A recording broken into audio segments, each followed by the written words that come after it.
So maybe you caught it last week, maybe you didn't, but there was a relatively big sporting achievement. I'm not talking about the Super Bowl. Instead, I'm talking about basketball. So last week, LeBron James actually became the all-time leading scorer in NBA history. Yeah, he broke Kareem Abdul-Jabbar's record that had stood for about 40 years. Pretty crazy accomplishment, over 38,000 points.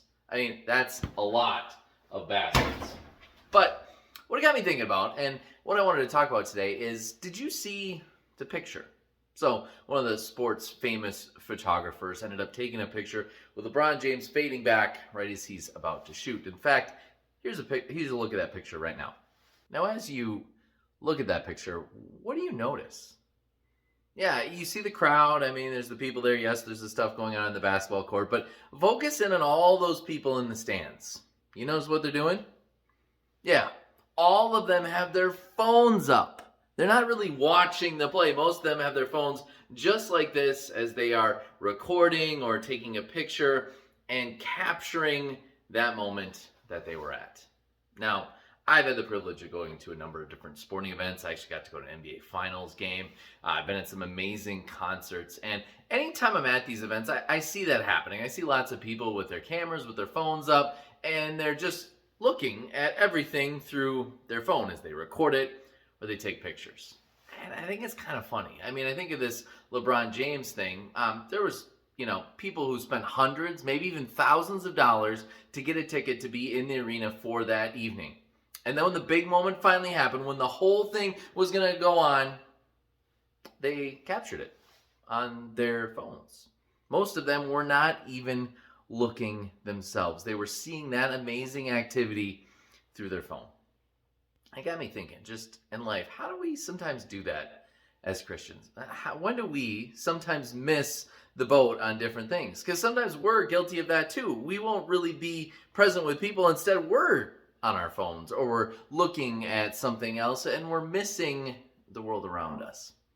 I think it's really easy for us to do that because we always have constant distractions. I mean, if it's not our phone, it's our busy schedule. If it's not our busy schedule, it's figuring out what else we have coming up and trying to keep everything straight. But we're not meant to be in this world alone. I mean, in Genesis, it even says man was not meant to be alone, so God made woman. But the whole point of that really is, as people, we're not meant to be alone. We're meant to be connected with one another. We're meant to enjoy the company of one another. And I think sometimes, a lot of times, the boundaries end up being things that aren't supposed to be boundaries, like our phones. Right now, as I do this message, I'm recording it on my phone. I'm using it for a resource, right? Like phones are good. Yeah, sure, they are. They also become cameras and video cameras, and they track things, and they're also how we surf the internet. But the problem is sometimes they end up being boundaries. They prevent us from having real, meaningful, one-on-one conversation with people.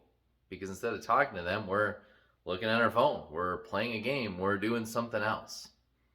So as you go throughout your week, I just want you to think of, how can you be present? How can you be more present to your family? How can you be more present to your spouse? How can you be more present to your kids even? How can you be more present to the people around you?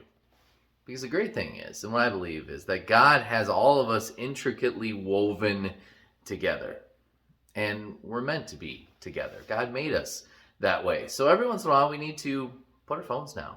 We need to take that time to really be there for one another. Reach out to someone who's hurting, or call a friend or family member you haven't talked to in a while. Allow those people into your life and let your phone be the resource. Call them. But maybe don't put the phone while you're talking to them. Don't be surfing the internet or playing a game. See, we have this gift of other people. And Valentine's Day is, also this week. This is just another good excuse to connect with people, to show love to one another. So don't forget it. Don't miss life as it passes you by. Yes, take the pictures, capture those memories, but every once in a while, put the phone down.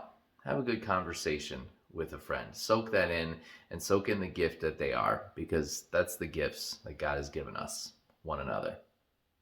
God's blessings on your week.